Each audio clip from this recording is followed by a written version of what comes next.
Vamos a estar orando. Señor, qué bueno que eres, Padre, qué bueno que es cantar a tu nombre. Qué bueno, Señor, es cantar tu palabra, pero también cantar aquellas canciones que hablan tus verdades, Señor.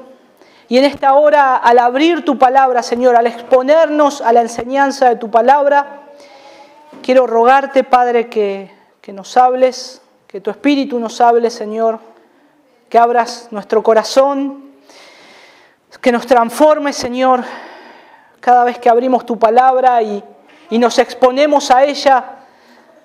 No hay hombre, Señor, en esta tierra que no sea, Señor, desafiado y transformado por tu palabra. Nosotros conocemos el impacto que ha hecho tu palabra en nosotros, en nuestras vidas, y queremos que una vez más lo hagas, Señor. Una vez más pedimos tu asistencia.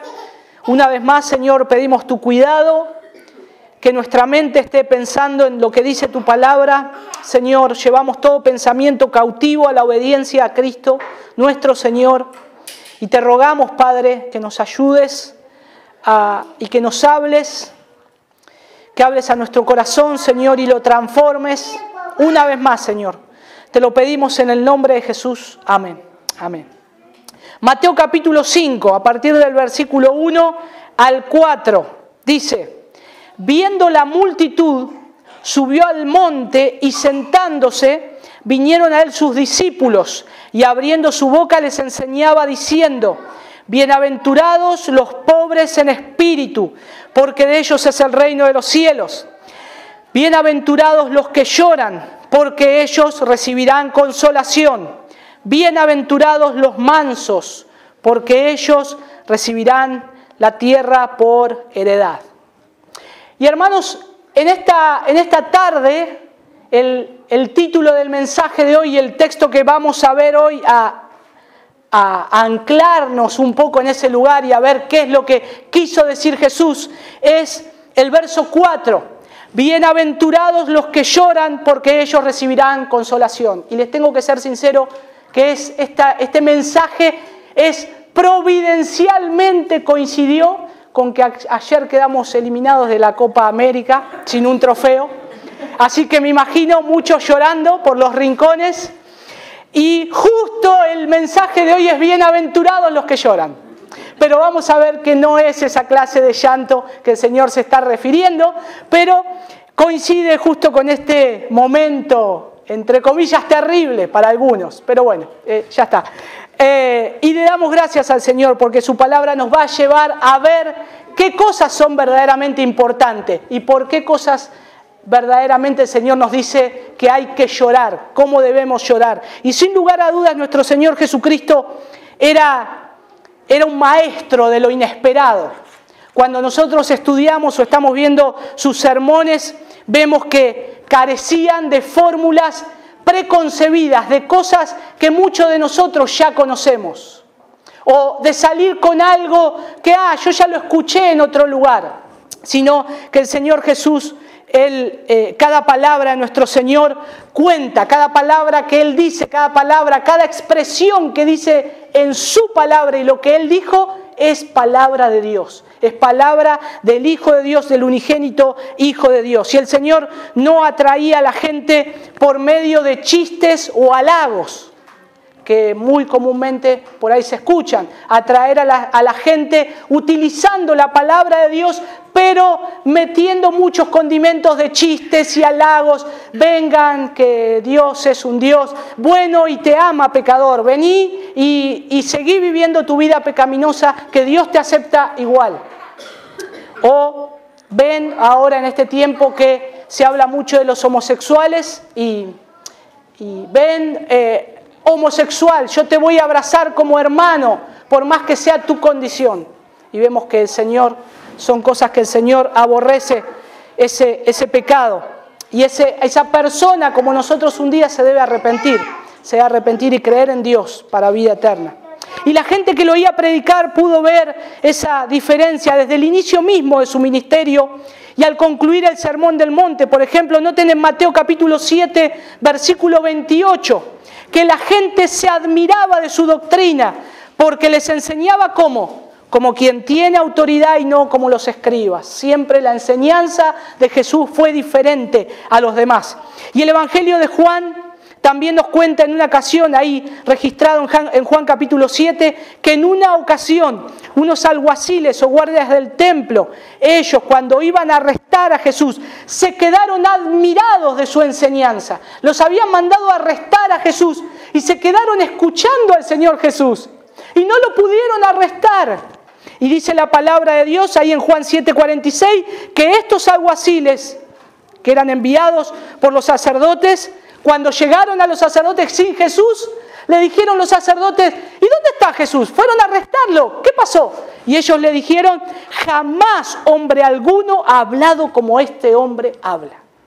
Jesús, su mensaje, su predicación era diferente a la del resto. Era diferente a la de las escribas, fariseos, era diferente. Y cuando lo escuchaban hablar, la gente quedaba cautivada por la palabra de Dios. Y esa singularidad del Señor la vemos reflejada acá en esta porción de lo que conocemos como las bienaventuranzas o el Sermón del Monte. Cada palabra había golpeado a cada uno de estos judíos que se habían formulado ideas muy terrenales acerca del reino de los cielos. Ellos habían querido hacer cosas que hace este mundo para llegar a Dios. Cosas que hacen la gente de este mundo para llegar a Dios. Un pensamiento terrenal para llegar a Dios acerca del reino mesiánico que Dios había prometido en el Antiguo Testamento. Y ellos esperaban a un líder, rey, que los libere de la tiranía de los romanos, ¿se acuerdan? Pero estaban escuchando a un hijo de un carpintero. Entonces, ahora, cuando Jesús nace en un pueblo no muy popular, que su primer lugar de nacimiento no fue un palacio, sino que fue entre vacas y animales. Ahora les estaba enseñando que son bienaventurados los que lloran, felices los que lloran, porque ellos serán consolados. Y esto no era lo que aquellas personas querían oír. Y parecían que estas palabras de Jesús desinflaban esos sueños de grandeza que ellos tenían. Cada palabra de nuestro Señor. Y cada palabra, cada expresión atentaba contra sus valores también. Y debemos admitir que el mensaje de Cristo hoy atenta también contra los deseos del hombre.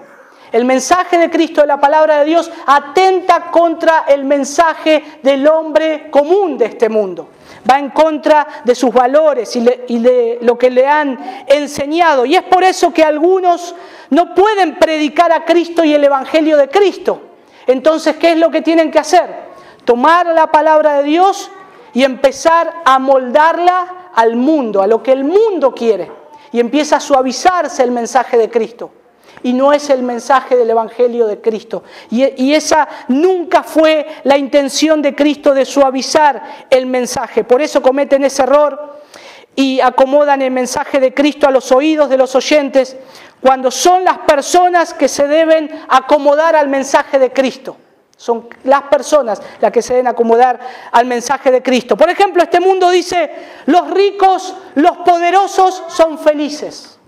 Es lo que este mundo dice. Y es lo que este mundo enseña. Pero el pensamiento de Cristo es opuesto a esa idea. Opuesto a esa idea. El Señor comienza pronunciando una bienaventuranza por los nadies de este mundo. Por los que son nadie en este mundo, por aquellos que reconocen delante de Dios que no poseen nada, absolutamente nada. Pero la segunda bienaventuranza es chocante para este mundo. Bienaventurados los que lloran. Vimos el domingo anterior los que son pobres en espíritus. Y si eso fue chocante, ahora golpea nuevamente a aquellos hombres religiosos y personas que escuchaban. Y dice Jesús, bienaventurados los que lloran. Y vemos que nos dice o enseña al mundo qué es lo que nosotros nos predicamos, qué es lo que el mundo me está predicando a mí. Hermanos, cuando nosotros escuchamos la palabra de Dios y leemos estas cosas, escuchamos dos mensajes, escuchamos dos predicadores. El mensaje que me dice la palabra de Dios y el mensaje que el mundo me está predicando cada día. ¿A cuál de los dos vamos a escuchar? ¿A cuál de los dos vamos a prestar atención? Y hay que ser sincero en algo. Los dos no tienen razón. O Cristo y su mensaje tienen razón, o el mundo y su mensaje tienen razón.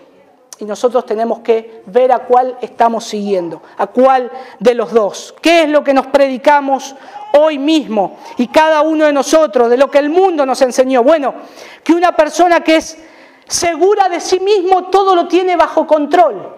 Vos tenés que tener seguridad de lo que haces. Y cuando tenemos todo bajo control, estamos seguros. Eso es lo que nos enseñó el mundo. Eso es lo que enseña el mundo. Tenés que tener en control todas las cosas. Cuando todo se descontrola y se desnivela en tu vida, hay una crisis. Porque el mundo nos enseñó que tenemos que tener todo bajo control. Eso es lo que el mundo nos enseña, que podemos manejar todo. Y estos hombres que el mundo, estas son cosas que los hombres nos venden y el mundo, y están siempre bien, caen siempre bien al oído de las personas. Sí, es verdad, tengo que tener todo bajo control. Nada se me puede escapar de mi mano. Yo tengo que tener seguridad de todo. Después vemos a las figuras que nos vende el mundo. Los hombres, empresarios, bien vestidos, las personas bien ordenadas, un hombre que prospera en su trabajo, en sus negocios, y vemos que ese es el modelo del mundo. La mujer, en las publicidades a veces vemos, la mujer, el ama de casa, la propaganda del limpiapisos, sonriente, las manos limpitas, el pelo todo bien planchadito. Y es lo que el mundo está ofreciendo, porque las que son mujeres saben que no lavan el piso de esa forma. Saben cómo están, ¿no? Los chicos corriendo, no me pisen, los pelos no se alcanzaron a peinar, y están todo ahí, el balde que se cae, y es toda una crisis. Pero el mundo nos ofrece imágenes, figuras, y esa es la felicidad. Teniendo ese producto yo voy a poder llegar así. Es lo que el mundo nos ofrece. Parecen que nada les preocupa, que son inmunes al dolor, parece que viven en una burbuja de cristal. El mundo les llama bienaventurados. Ellos tienen dinero para comprar todo, incluyendo la voluntad de las personas. Parecen que no tienen deseos de llorar, y menos en público, Y saben que, hermanos amados, la iglesia ha sido tentada a ver también ese patrón en esa medida de felicidad. A veces se ha dicho que no podemos llorar. Los cristianos no pueden estar tristes. Vos no podés llorar, tenés que demostrar que estás siempre sonriente. No podés estar preocupado, no podés estar enfermo. No declares esas cosas. Una burbuja de cristal. Cuando vemos que la realidad, vivimos en un mundo caído, lleno de pecado, y que vamos a tener luchas. Y que Jesús nos dice que son bienaventurados los que lloran. Predicadores que hacen que la gente se sienta cómodos con sus mensajes. Ejemplo algunos: Dante Gebel, Maldonado, Cash Luna, Ronnie Chávez, Ana Méndez. Sus ridículas enseñanzas, al mejor estilo El Señor de los Anillos, y los viajes fantásticos que se mandan, es impresionante. Desvirtúan la realidad de la palabra de Dios, totalmente. Y hacen que vivamos en otro lugar que no es este mundo, y en una condición que no es nuestra condición. Porque nos está alejando de nuestro corazón y de lo que somos y de lo que necesitamos cada día, la gracia de Dios. Y ellos creen que no hay que hablarles a los fieles de cosas que les inquieten, no hablarles de pecado, no hablarles de que si tienen que llorar, que pueden llorar, porque el Señor dice que hay un lloro que son felices. Y si usted está de acuerdo con estos mercenarios de la fe, son mercenarios de la fe. ¿Saben cómo eran los mercenarios antes? Iban a matar a alguien a sueldo. Si había dinero, Ellos hacían la tarea que tenían que hacer. Y estos hombres son iguales. Si hay dinero, ellos van a hablar sus payasadas. Entonces, si estamos de acuerdo con ellos, con el mensaje de ellos, no vamos a estar de acuerdo con las enseñanzas de Cristo, con lo que Cristo dice hoy, nos está diciendo en su palabra. Y este no es un lugar para hacer chistes ni entretener a la gente. Es un lugar para tratar con las almas de los hombres, almas inmortales que necesitan a alguien, un Salvador, a Cristo, que tal vez pudieran estar escuchando hoy su último sermón. Entonces es con esa urgencia que nos paramos en este lugar y enseñamos la palabra de Dios, porque no sabemos qué va a pasar dentro de unas horas en cada uno de nosotros y cómo el mensaje tiene que afectar al alma de aquel que me está escuchando. Por eso no hay chistes, no hay payasadas, no se puede ser payaso y profeta a la misma vez. No. Somos profetas, tenemos la palabra profética más segura en la cual hacemos bien en estar firmes hasta que el sol comienza a clarear y a salir y es puesto en alto el nombre de Dios. Y necesitamos tratar con el problema que tenemos en el corazón por medio de la predicación de la palabra de Dios. Y el Señor Jesús hizo esto, Él hizo esto. El Señor Jesús necesitaba hablar estas cosas y estos hombres y mujeres deseaban ser felices, Y Jesús les dice, bienaventurados los que lloran. Noten cómo Lucas recoge esta información en Lucas capítulo 6, versículo 21. Dice, bienaventurados los que ahora lloráis porque reiréis. Dice Lucas 6, 21.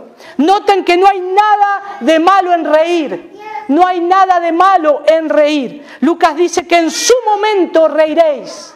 En su momento ustedes van a reír. Y en el Salmo 126 nos habla del gozo que experimentaron los que volvieron de la cautividad, diciendo, entonces vuestras bocas se llenarán de risa.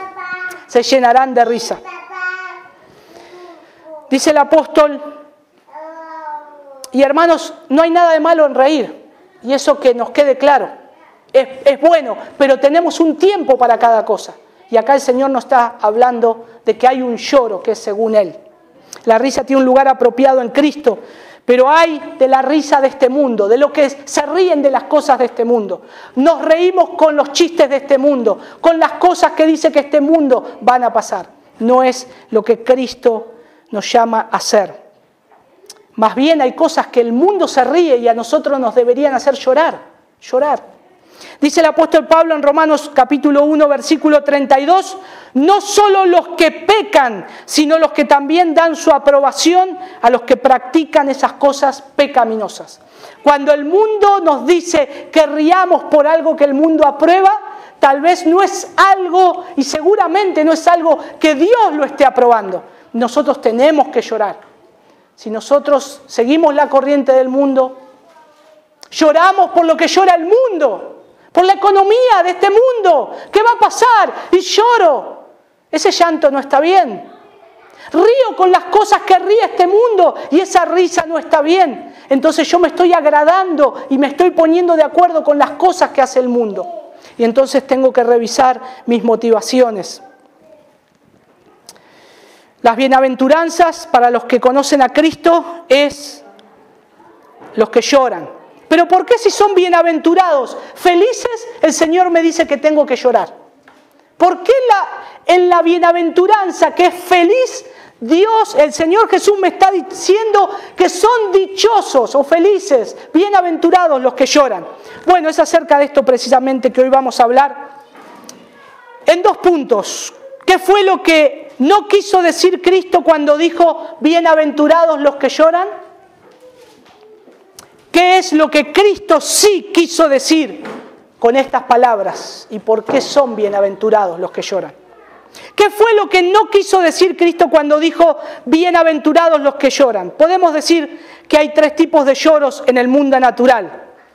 El lloro natural, es decir, el lloro producido por razones naturales. Estoy haciendo algo, clavando algo, me martillo un dedo. No digo gloria a Dios, no digo nada. Lo primero que sale es una gota gorda del ojo porque lloro por el dolor. dolor, un lloro, un llanto natural. O cuando suceden cosas, se muere una persona o algún acontecimiento difícil, tenemos sentimientos también y hay un lloro natural. En segundo lugar, el lloro pecaminoso, aquel que viene por causa de nuestro pecado, por nuestra rebeldía contra Dios. También hay un llanto. Y el tercero, el lloro espiritual, aquel que es producido por la operación de la gracia de Dios en la vida de un hombre. Y están esos tres tipos de lloros. Pero vamos a ver, cuando Jesús pronunció esta bienaventuranza, no se refirió a las primeras dos categorías, ni al llanto natural, ni al llanto pecaminoso, que viene por causa de nuestro pecado, por nuestra rebeldía contra Dios. Y es natural que una persona llore la pérdida de un ser querido, y aún los cristianos lloran a sus muertos, aun cuando han partido para ir a la presencia del Señor. Y esto no tiene nada de malo en sí mismo. El apóstol Pablo, escribiendo a los tesalonicenses, consuela a los hermanos en el contexto de que había algunos hermanos que habían muerto y ellos estaban llorando por esa partida, por esa pérdida, y era algo natural, y él los consuela a ellos. Y entonces dice ahí el capítulo 4, versículo 13, no os entristezcáis como los otros que no tienen esperanza. Estas personas habían muerto y ellos lloraban a sus hermanos, a sus muertos, pero él le dice, no se entristezcan como las otras personas que lloran y no tienen esperanza. Ustedes sí tienen esperanza. Y entonces vemos que también no es una prohibición absoluta entristecerse, porque hay un contraste acá. Pablo dice, algunos en la iglesia han muerto, han partido para estar con el Señor. Sentimos su ausencia, su vacío en medio nuestro, y eso produce tristeza. Pero no se entristezcan como los que no tienen esperanza. Tenemos esperanza en el Señor. Pablo escribió a los filipenses sobre Epafrodito. Tuvo una enfermedad. Este hombre estaba a punto de morir. Y ahí en Filipenses capítulo 2, versículo 25, dice,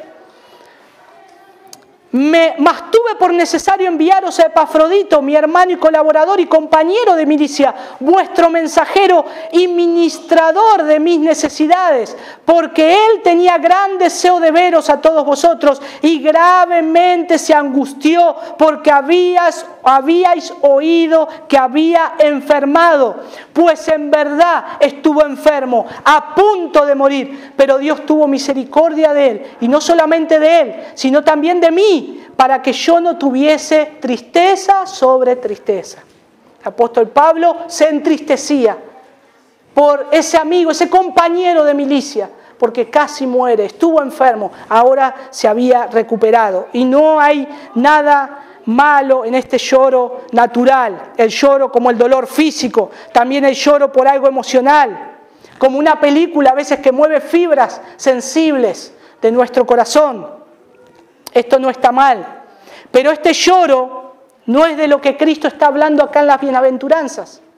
No es de este lloro que Cristo está hablando acá, bienaventurados los que lloran. De igual modo hay un lloro que es pecaminoso, producido por nuestra propia corrupción. Y hermanos, cada uno de nosotros sabemos cuándo nosotros vamos a llorar. A veces somos llorones, yo soy llorón a veces por cosas, ¿no? que pasan o cosas sensibles que me tocan, pero tengo que mirar porque puede ser también a veces que haya un lloro pecaminoso por nuestra rebeldía contra Dios. Y ese lloro no tiene nada que ver con esta bienaventuranza que pronunció el Señor. Como el lloro de Acab. ¿Se acuerdan Acab? Jezabel, su esposa. Él quería una viña, la viña de Nabot. Él tenía un montón de viñas, un montón de terrenos. Pero él justo quería esa viña. Y acá va al palacio y llora. Y Jezabel, esa mujer despreciable, le dice, ¿por qué estás triste? ¿Por qué estás llorando? Porque quiero la viña de Nabot y no la puedo tener. Y entonces, ¿qué hacen? Matan a Nabot y Acab tiene lo que él quería y está feliz. ¿Pero por qué él estaba llorando hace un momento? ¿Por algo que era algo bueno? No, lloraba por algo egoísta. Se había entristecido su corazón por algo que no le correspondía. Y ahí ese es un llanto que es pecaminoso, una ambición, una codicia. Muchas personas lloran cuando no logran llevar a cabo sus deseos pecaminosos. Tienen un anhelo y su anhelo es pecaminoso. Es cuestión de observar también. Miremos a nuestros hijos. Yo miro a mis hijos, los pongo de ejemplo porque para mí yo veo su naturaleza, cómo Dios está trabajando, pero a su vez, y los pongo de ejemplo no para avergonzarlos, sino porque yo encuentro una lección de lo que yo también soy. Y a veces ellos quieren egoístamente algo y lloran. Pero papá y mamá saben que ese algo es malo. No te lo puedo dar, hijo, porque te va a hacer mal a vos, pero a ellos no le importa. Lloran y lloran y lloran hasta que quieren eso. Y ese llanto es bueno en ellos. Pobrecito, está llorando. Pero es un llanto pecaminoso, de rebeldía, que quieren algo egoístamente para sus propios corazones. Entonces, papá y mamá tienen que decirle esto no es bueno. Como Dios hace con nosotros a veces. Lloramos por algo y Dios dice, no, esto no es bueno. No es bueno para tu vida, no es bueno para tu alma. Y el Señor nos corrige. Y gracias al Señor, que el Señor nos corrige y que nos satisface muchas veces nuestros deseos pecaminosos. Y con esa lucha de pecado crecemos y a veces, hermanos, a veces me veo queriendo llorar de bronca por muchas cosas. Por cosas que no puedo ver realizadas en mi vida y deseos que Dios sabe que no son buenos. Y Dios tiene tanta misericordia de mi vida que frustra mis deseos. Frustra mis deseos. Qué bueno que es. Cuando Dios dice no. No. Yo digo, ¿cómo, Señor? Sí es sí. Y Dios dice no. Porque Él sabe lo que es bueno para mi vida. Él sabe lo que es bueno y agradable. ¿Recuerdan esa imagen? La imagen de ayer. Jugadores de fútbol llorando. Lágrimas, recuerdos de algo que no fue tan bien, no hace mucho, perdieron un partido, un mundial y ahora lloraban y veía a esos jugadores llorando y decía, lloran, son bienaventurados porque están llorando, no, lloran por algo egoísta, por un trofeo, ¿se acuerdan? Voy a seguir revolviendo la herida un poco más, Italia 90, el mundial. Las lágrimas famosas de Maradona llorando, todos le robaron una final y ese lloro era bueno y muchos de nosotros, yo puedo decir porque todavía no era convertido, así que yo tenía bronca, y no me acuerdo si lloré, pero era un llanto que es bueno, no, egoísmo, bronca, venganza, un montón de cosas se pasan por nuestra cabeza y ese no es el lloro que el Señor nos está enseñando. Y en la Biblia, en la palabra de Dios, tenemos más ejemplos reflejados de este lloro. ¿Se acuerdan Caín en Génesis? Él lloraba por haber pecado contra Dios. No, él no lloraba por haber pecado contra Dios. Cuando Dios le dice, ¿qué has hecho? Y cuando Dios le dice que había sido descubierto en ese pecado, él no llora porque mató a su hermano y ahora no iba a tener más a su hermano.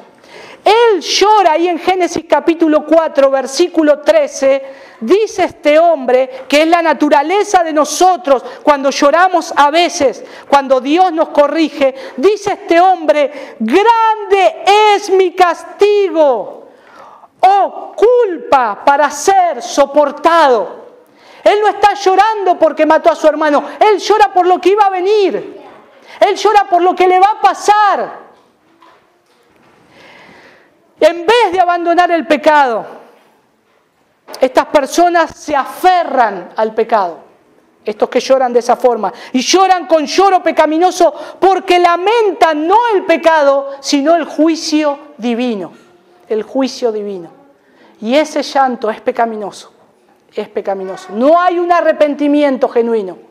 Lloran por lo que le va a acontecer. Y ese no es el llanto que Jesús nos dice que debemos tener los hijos de Dios. Los que lloran así, hermanos, no son bienaventurados. Más bien esto es una maldición. Esto es una maldición.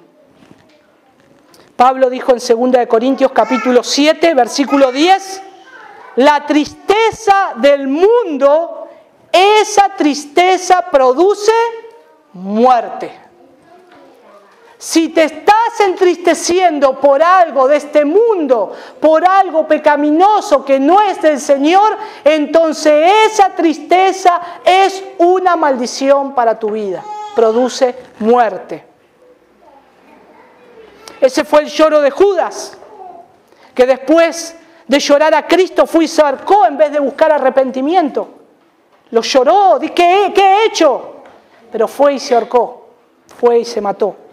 Entonces podemos ver acá que Cristo no está hablando aquí ni del lloro natural ni del lloro pecaminoso. Entonces, ¿qué es de lo que está hablando acá en esta bienaventuranza del Señor? Y vamos a ir a este punto, el lloro espiritual. Aquel que es producido por la operación de la gracia de Dios en la vida de un hombre. El Señor comienza diciendo, versículo 4 de Mateo 5, bienaventurados los que lloran. Uno viene como, está diciendo en el versículo más arriba que son bienaventurados los pobres en espíritu. Y añade, bienaventurados los que lloran. Y uno viene como resultado del otro. Hay una secuencia acá que no debemos perder de vista. ¿Por qué dice primero bienaventurados los pobres en espíritu? ¿Y por qué dice después bienaventurados los que lloran? Y vamos a ver cómo eso tiene una conexión en este mensaje que Cristo les quería dar. El pobre en espíritu tiene ahora una visión de sí mismo que no tenía antes. Él pensaba que era meritorio delante de Dios y de los hombres. Se comparaba con algunos hombres u otros hombres y veía que ellos no eran tan malos. Y que viéndolo a ellos y reflejándose con él decía, yo no soy tan malo, no soy como ellos. Entonces yo puedo llegar a ser justo. Y eso lo hacía sentir justificado. Después de todo, dice él, no soy tan malo. Pero un día Dios tuvo misericordia de él, de este hombre, o de nosotros, si fue en ese caso. Tuvo misericordia Dios y le abrió el entendimiento para que comprendiera la santidad de Dios, lo que la santidad de Dios demanda, para que pudiera compararse a sí mismo bajo esta nueva luz. Y entonces algo murió en su interior, algo murió en él. Toda su confianza fue devastada. Se dio cuenta que no podía justificarse ahí mismo. Se estaba dando cuenta que era pobre de espíritu. El castillo que este hombre se había construido sobre su autojusticia fue totalmente destruido, aniquilado. Hubo ruinas en ese lugar. Y al igual que Isaías, cuando pasó por esa misma experiencia, Isaías capítulo 6, ahora este hombre dice, ¡ay de mí, que soy muerto! ¡Ay de mí! Si ese es el carácter de Dios, estoy completamente perdido. Entonces este hombre sabe ahora que para ser salvo tiene que depender de la justicia de otro que no es él, ni ningún hombre creado o cosa creada en este mundo. Él no tiene justicia propia, se da cuenta, y comprendiendo esta verdad, abraza a Jesucristo el justo. Y Dios es Él el que lo justifica, es Cristo, y Él ahí reconoce que Jesús el justo no solo murió por los pecadores, sino que también ha prometido poner su justicia perfecta en la cuenta de todos aquellos que vienen a Él en arrepentimiento y fe. Pero al conocer esa condición, este hombre, ¿qué hace? Llora. Reconoce que es pobre en espíritu, que no puede acercarse a Dios, que no puede ser justificado, y dice, ¿qué hago ahora, Señor? Estoy perdido. Y Dios le muestra su condición y dice, versículo 4, que este hombre llora y es bienaventurado cuando surge ese llanto. Y es feliz cuando surge ese llanto. Este lloro es la respuesta emocional de su estado de voluntad. Es tocado al ver su condición pecaminosa frente a Dios. Y es de ese lloro que Cristo está hablando. Acá en Mateo 5, 4. Todo hombre que ha sido iluminado por el Espíritu Santo y ahora se contempla a sí mismo como un miserable, pobre, desventurado, ciego, desnudo, llora. Llora porque ve que esa es su condición. Y ese es el lloro. No necesariamente derramando lágrimas físicas. Eso depende mucho de lo que uno ha aprendido a reaccionar al dolor. Y llora. No todo el mundo llora fácilmente con lágrimas físicas. Pero por primera vez esta persona ha visto su pecado tal cual es. Ahora se da cuenta que él no es lo que pensaba que era. ¿Qué le pasó a este hombre? Se engañó a sí mismo. Yo pensé que era bueno. Yo pensé que era justificable delante de Dios. Yo pensé que iba a ir al cielo por mis buenas obras. Y Dios dice, no. Necesitas a alguien que te justifique. Necesitas a alguien que borre tus pecados. Y ahí el único es Cristo. Se engaña a sí mismo y ese hombre dice, ¿qué estoy haciendo? Y por eso llora. Estaba equivocado, llora. Y ese llanto es el que el Señor Jesús está hablando. Pablo dice que esa tristeza es según Dios. En 2 Corintios capítulo 7, versículo 10. Este llanto es según Dios, conforme a la voluntad de Dios. Y esa tristeza que es conforme a la voluntad de Dios nos produce un arrepentimiento que conduce a la salvación. Sin ese dolor por el pecado no hay arrepentimiento. Y sin arrepentimiento no hay salvación para todo hombre. Nadie ha pasado el umbral de esta puerta estrecha por la que se entra en el reino de los cielos, si no ha experimentado nunca ese dolor por su pecado. Nadie. Es necesario pasar por esto, ver nuestra condición. Y el Espíritu Santo produce esa tristeza en el corazón de todos aquellos que son llamados eficazmente a la salvación. Efesios capítulo 6, versículo... Isaías 61, versículo 1 al 3. Y este texto fue leído por Cristo. Este es un texto mesiánico. Y fíjense que ahí dice algo interesante Isaías. Isaías 61.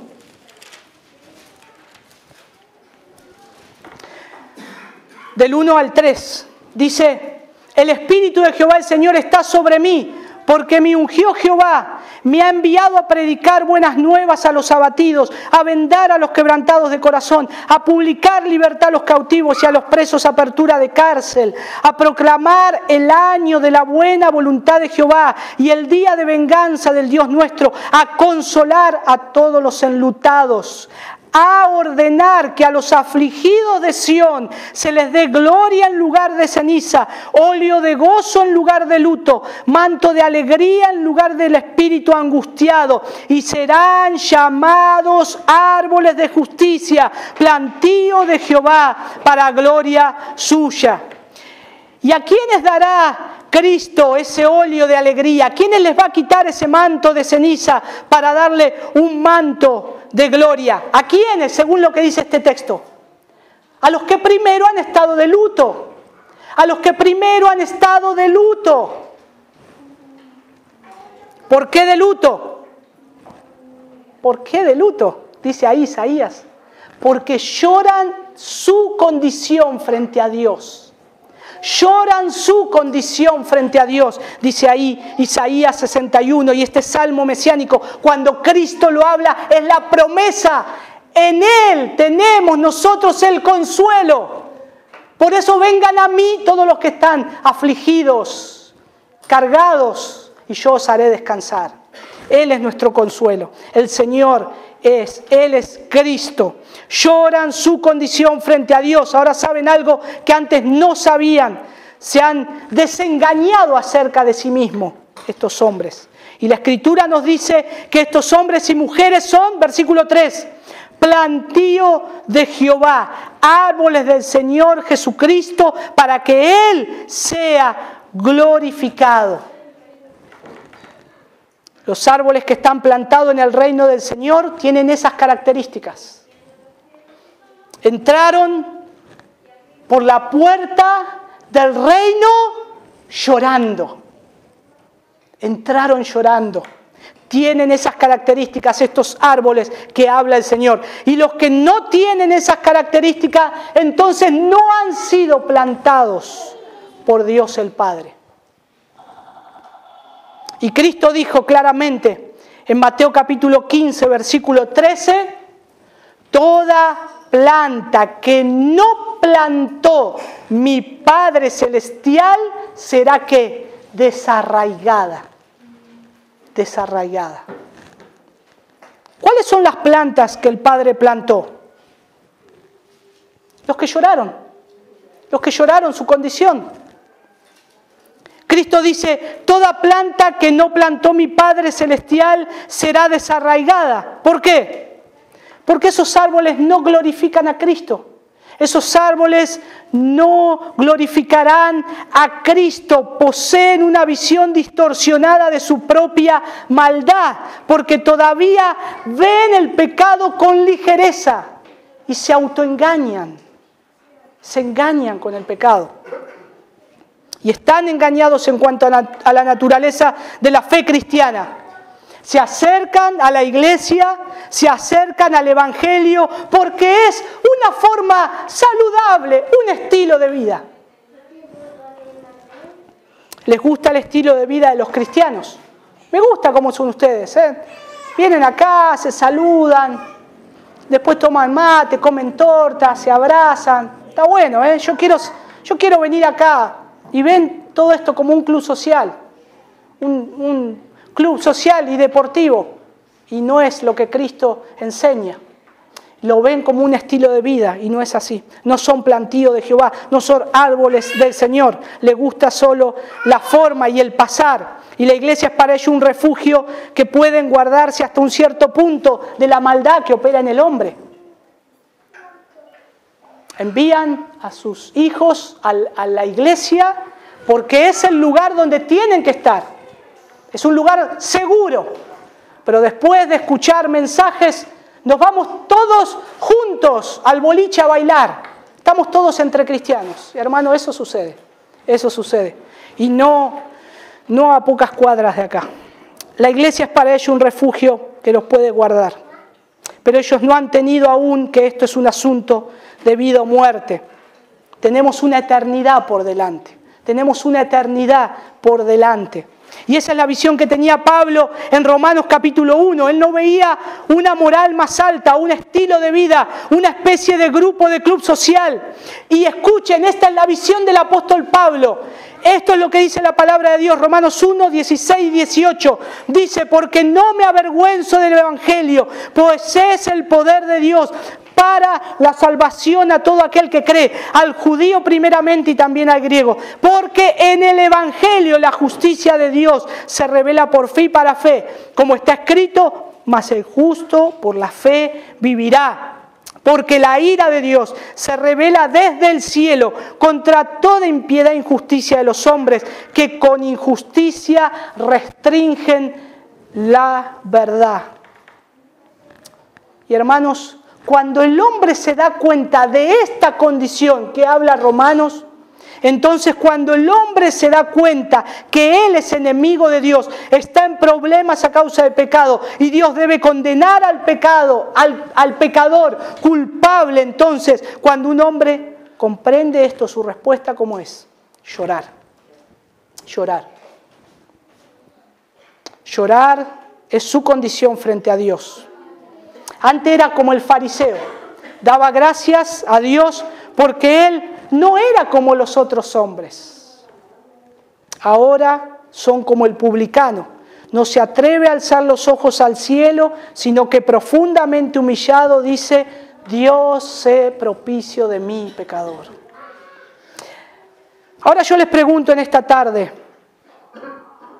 ¿has experimentado este tipo de tristeza? ¿Experimentaste este tipo de dolor? ¿Es la condición? Cristo dice que son bienaventurados. Cristo dice que estas personas que lloran son pobres en espíritu y como son pobres en espíritu serán admitidos en el reino de los cielos. Pero lloran su condición de pecado. lloran, lloran. Pero hay algo importante que no debemos pasar por alto. Noten lo que dice nuestro texto. Cristo nos dice aquí, bienaventurados los que han llorado. ¿Vieron? Dice ahí Mateo. ¿Sus Biblias dice eso igual que la mía? Mateo capítulo 5. ¿Cómo dice? ¿Bienaventurados los que han llorado? ¿O dice, bienaventurados los que lloran? Bienaventurados los que lloran. No los que lloraron en el día de su conversión, sino los que lloran en este presente continuo, en esta condición continua que estamos. Y esto es una característica que acompañará a los ciudadanos del reino hasta que lleguemos al cielo con Cristo. Llorar nuestra condición. Cada día, cada día. Tengo luchas.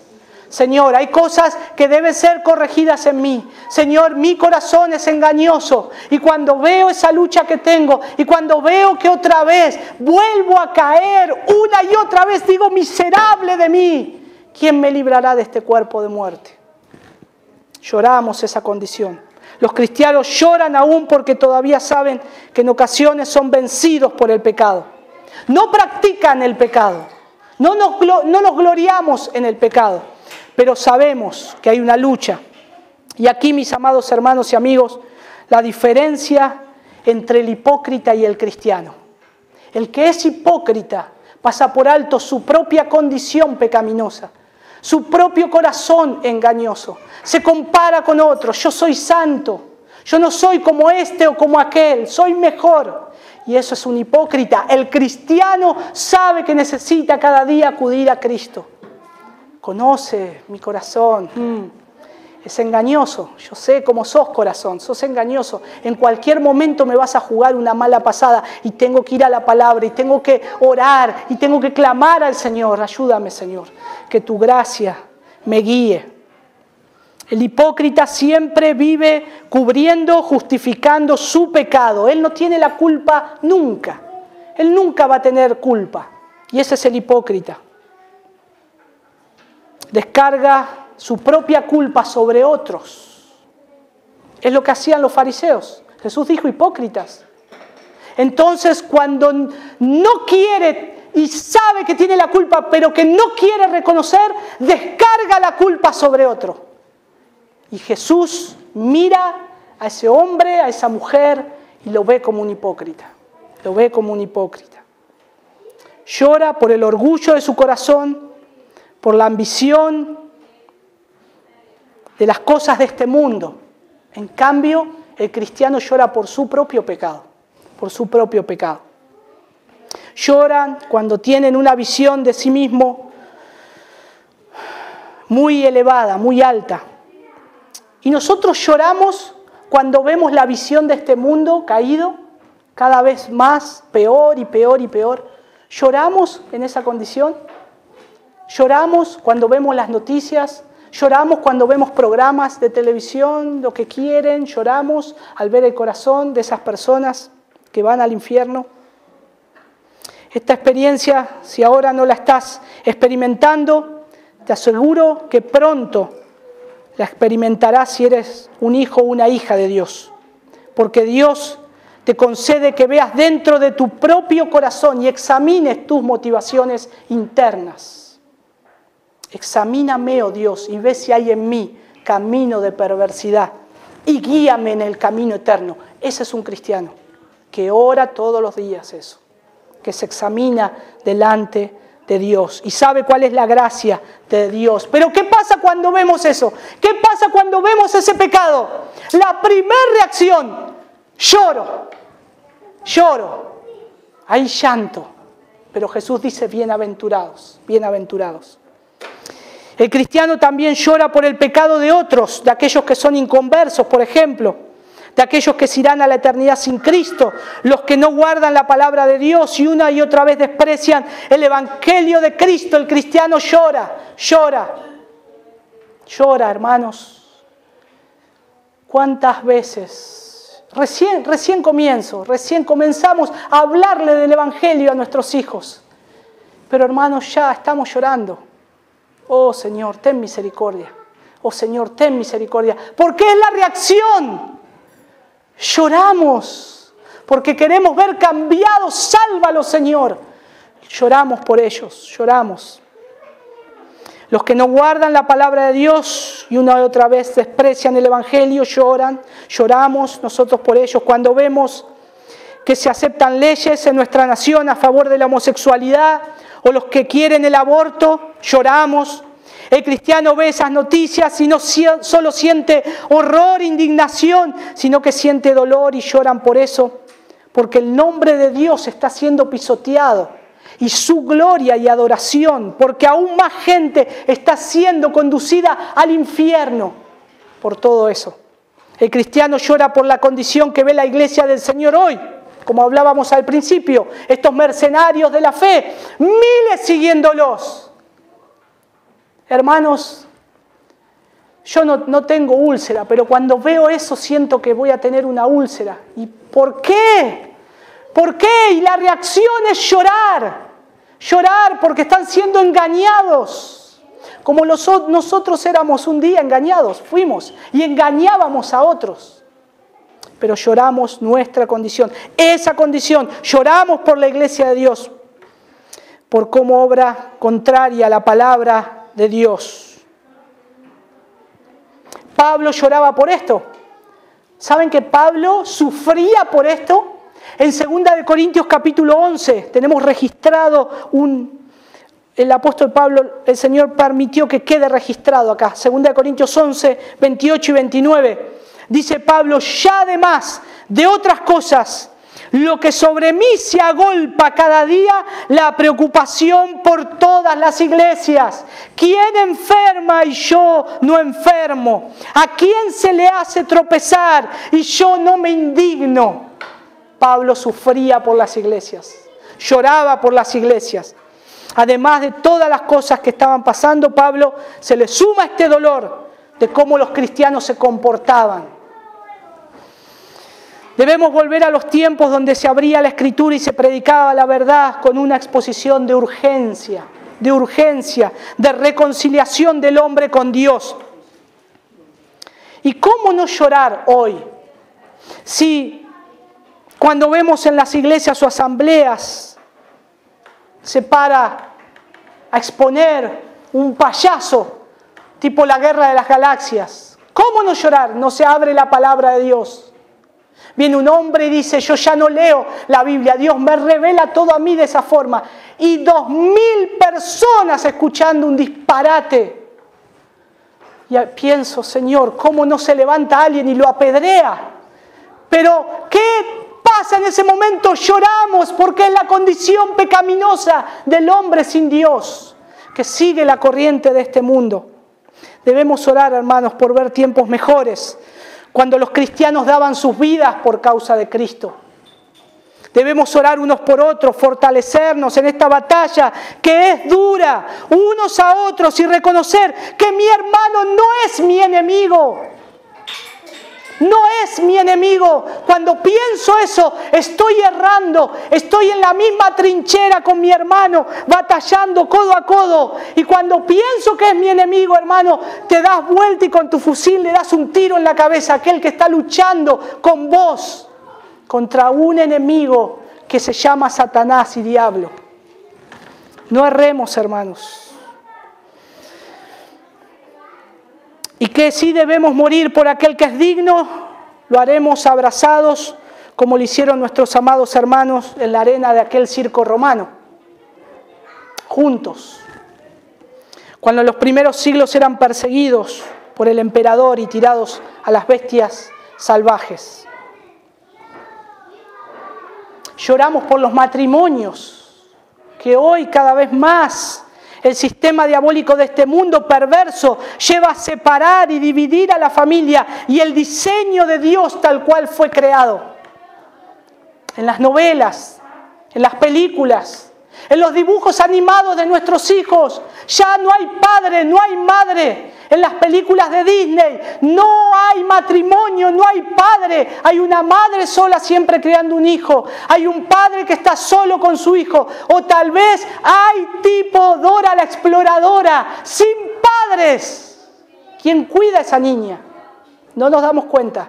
Es el sistema de este mundo que está educando a nuestros hijos para que veamos qué es la realidad. Y les dice, esta es la verdad, sin padres. Niño, esta es la verdad. Una madre sola criándote. Y es mentira, es mentira. Pero el diablo hace su tarea. Como hemos podido ver, los cristianos tenemos razones para seguir llorando. Pero hay una nota consoladora acá en este texto. La promesa del texto, Cristo dijo que aquellos que lloran del modo que hemos descrito son bienaventurados. Pero no por el hecho de llorar porque nos guste llorar, no. Entonces esto es de esta manera, dice el texto, bienaventurados los que lloran. ¿Por qué? Porque ellos recibirán consolación. No lloramos y nos quedamos en el llanto, somos consolados por Dios. Y este consuelo consiste en el hecho de saber que nuestros pecados han sido perdonados. Dios nos ha perdonado, hermanos. Esto es consolador para mi vida. Tiene que serlo para la tuya también. Dios te ha perdonado de tus pecados. Cuando habla nuestro corazón y nos dice que hemos sido aceptados en el amado, hay un consuelo constante en nuestras vidas. Porque son bienaventurados los que lloran. No los que lloraron, sino los que hoy lloran por su condición. Pero somos consolados. Esta gracia necesaria para vencer las tentaciones y su pecado diario. Hay un consuelo constante. Lloramos por nuestro pecado y Dios nos recuerda que su gracia es suficiente para restaurarnos. ¿Se acuerdan Judas 24? Judas, el que está en la Biblia, 24. Y aquel que es poderoso para guardarnos sin caída y presentarnos como sin mancha delante de su gloria. ¿Y cómo? Con gran alegría. Y es consolador eso, que el Padre me presente a mí con gran alegría. Que Cristo, por medio de Cristo seamos presentados al Padre con gran alegría. Es consolador. Y tenemos el consuelo final de los cristianos. El día donde ya no habrá más llanto, dolor, muerte. Tenemos esa esperanza de guardar con ansias ese consuelo final. Ese consuelo final. Como conclusión, hermanos, los que han conocido ese santo dolor por el pecado, también han conocido el consuelo de Dios. Los que disfrutan aquí de la risa y los deleites temporales del mundo, lo lamentarán eternamente. Que Dios, hermano, nos dé cordura, nos dé sensatez, prudencia, para tener una perspectiva correcta de estas cosas. Y desde ahora comencemos a disfrutar el consuelo divino de Dios, mientras aguardamos con paciencia el consuelo final de nuestras almas. Vamos a orar. Señor, gracias, gracias, Señor. Primeramente, gracias, Padre, porque hemos experimentado tu gracia. Muchos de los que hoy están acá hemos experimentado el perdón de una deuda impagable delante tuyo, Señor. Gracias, Señor. Gracias por enviarnos a tu Hijo Jesucristo, porque no había otra forma en que nosotros pudiésemos llegar a reconciliarnos contigo. Nos merecíamos el infierno, nos merecíamos la condenación. Hubiese sido justo, Señor, pero por tu gran amor y por tu gracia y tu misericordia nos has rescatado. Y hoy estamos en el amado. Pero perdónanos, Señor, porque tal vez nos hemos sentido tan cómodos en esta condición que, Señor, hemos sido ajenos a lo que ocurre alrededor. Hemos sido ajenos. Hemos dejado enfriar, Señor, nuestras almas y no ver que hay una guerra constante, una batalla en nuestro corazón, que mientras más nos alejamos de la oración y de tu palabra, más toma lugar en nosotros el enemigo y caemos fácilmente, Señor, y perdemos de vista, Señor, qué es lo que tú nos enseñas y empezamos a llorar por cosas que no son buenas, por caprichos. Lloramos, Señor, por cosas que queremos que hagas y no las haces porque nos cuidas y nos rebelamos contra ti. Perdónanos, Señor. Ayúdanos, Señor, a llorar por nuestra condición que todavía tiene que ser puesta bajo tu gracia, bajo tu palabra. Ayúdanos a llorar por aquellos que necesitan conocerte a ti, Señor. Ayúdanos a llorar por la condición de este mundo que cada día está más perdido. Ayúdanos a llorar, Señor, porque tu iglesia está perdiendo el rumbo. Señor, pero sobre todas las cosas, ayúdanos a vivir en el consuelo de que vamos a ser consolados por ti, que vamos a ser consolados por tu gracia. Y sabemos, Señor, que vamos a tener un reposo eterno en ti, Señor. Gracias, Padre.